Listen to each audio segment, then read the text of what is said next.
Oke, assalamualaikum warahmatullahi wabarakatuh. Jumpa lagi bersama saya Asnan Wae di channel Asnan Wae. Gimana kabarnya teman-teman pejuang skripsi dan juga penelitian? Semoga sehat walafiat ya. Amin ya rabbal alamin. Tuntaskan tugas akhirnya biar dapat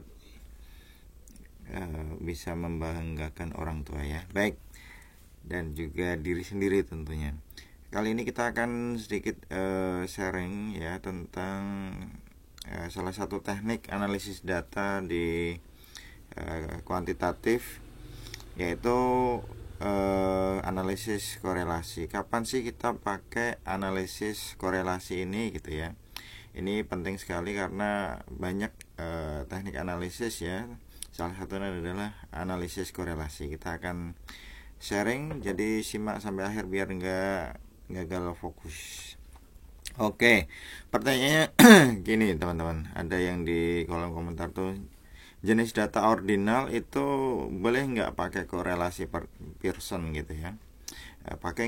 Boleh nggak pakai korelasi Pearson? Jawabannya tentu dua ya, seperti biasa, yes or no gini ya, no.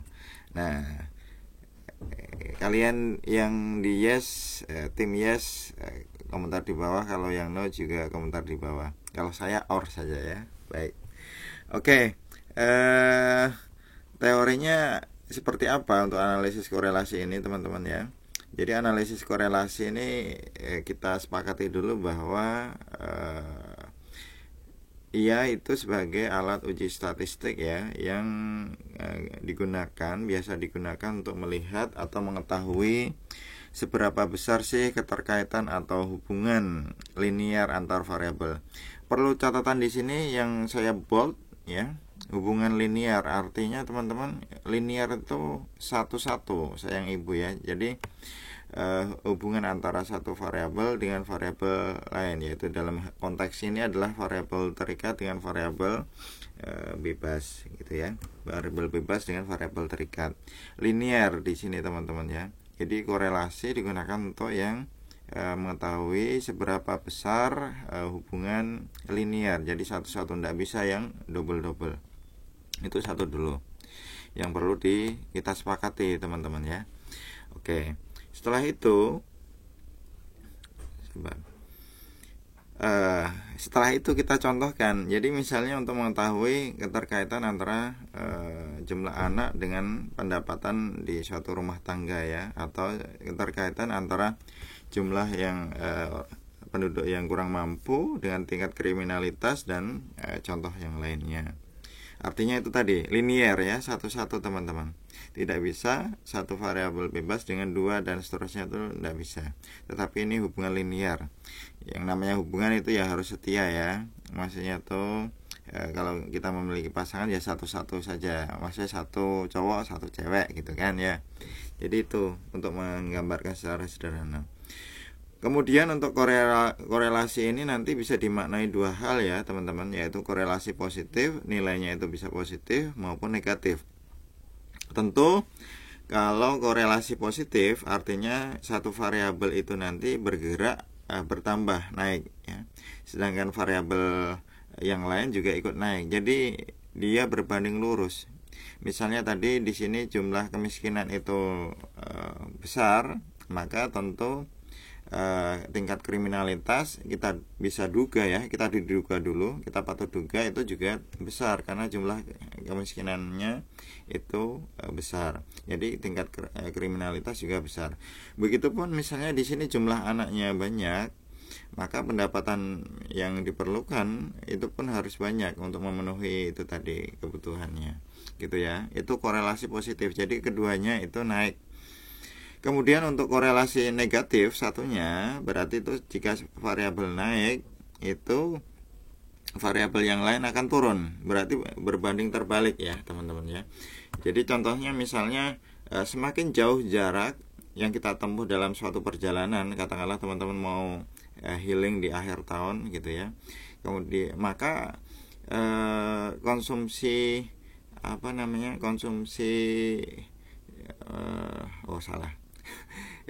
kalau misalnya jaraknya oh ya, kalau gini, kalau misalnya teman-teman tuh mau membangun rumah ya, semakin banyak tukangnya, misalnya kayak membuat candi gitu ya, dalam satu malam, maka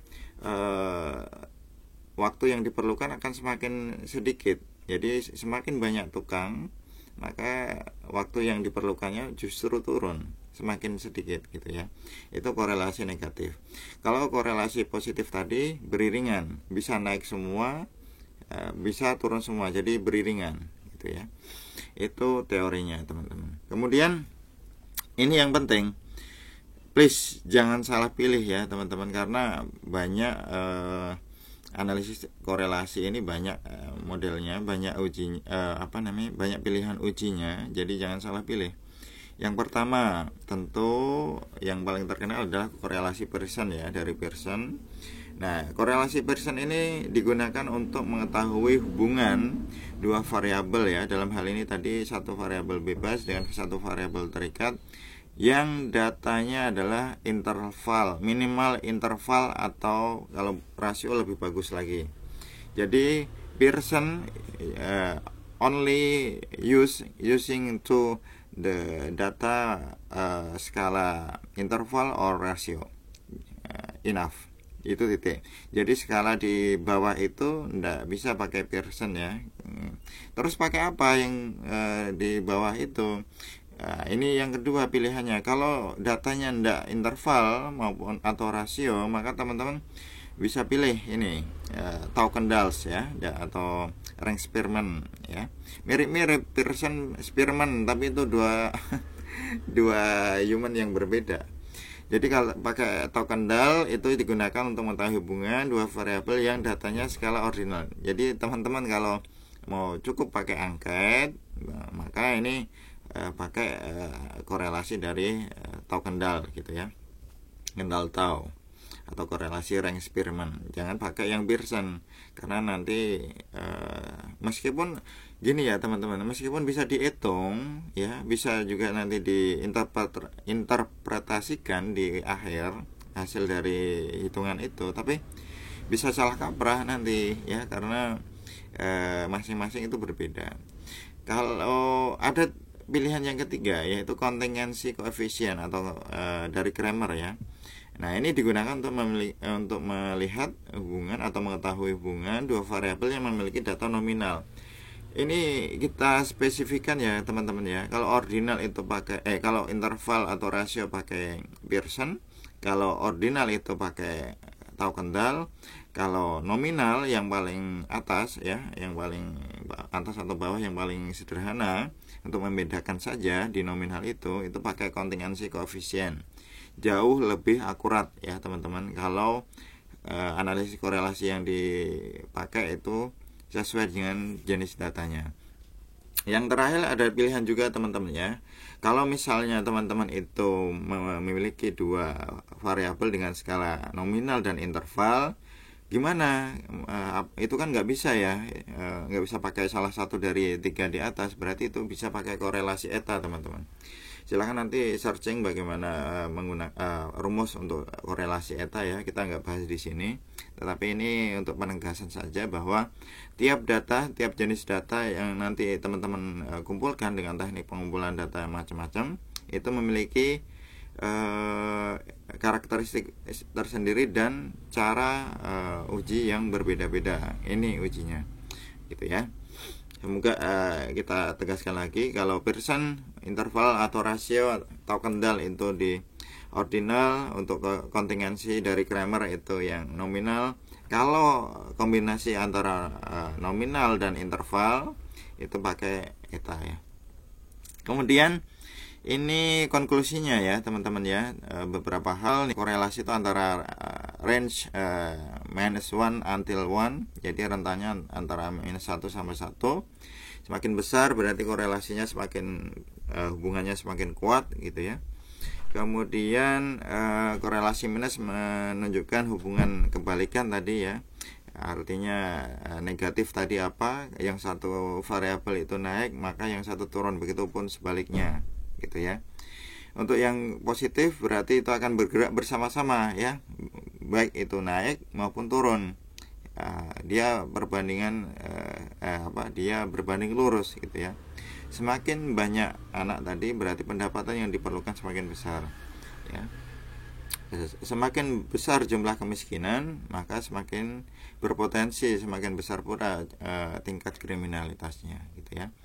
Nah, ini untuk interpretasinya bisa lemah, korelasinya nanti teman-teman bisa tafsirkan ya, korelasi lemah, sedang atau kuat.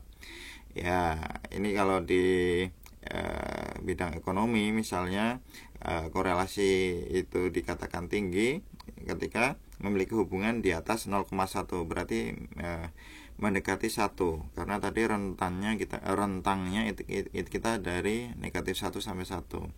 Sedangkan di bidang sosial ketika nilainya itu 0,5 saja, maka itu sudah dikatakan hubungannya itu kuat gitu ya. Tentu ini masih bisa diperdebatkan, tetapi yang jelas semakin mendekati ke 1 itu kita bisa mengatakan bahwa hubungannya itu semakin kuat. Semakin mendekati minus 1 berarti akan semakin lemah. Begitu teman-teman ya untuk sharing kali ini, semoga bermanfaat bagi teman-teman yang khususnya pakai analisis korelasi. Jangan salah pilih rumusnya, sesuaikan dengan jenis data teman-teman. Semoga tetap semangat, sehat selalu, selesaikan sampai akhir ya. Yang kesulitan nanti kita bisa sharing bersama. Tetap senyum, semangat. Assalamualaikum warahmatullahi wabarakatuh.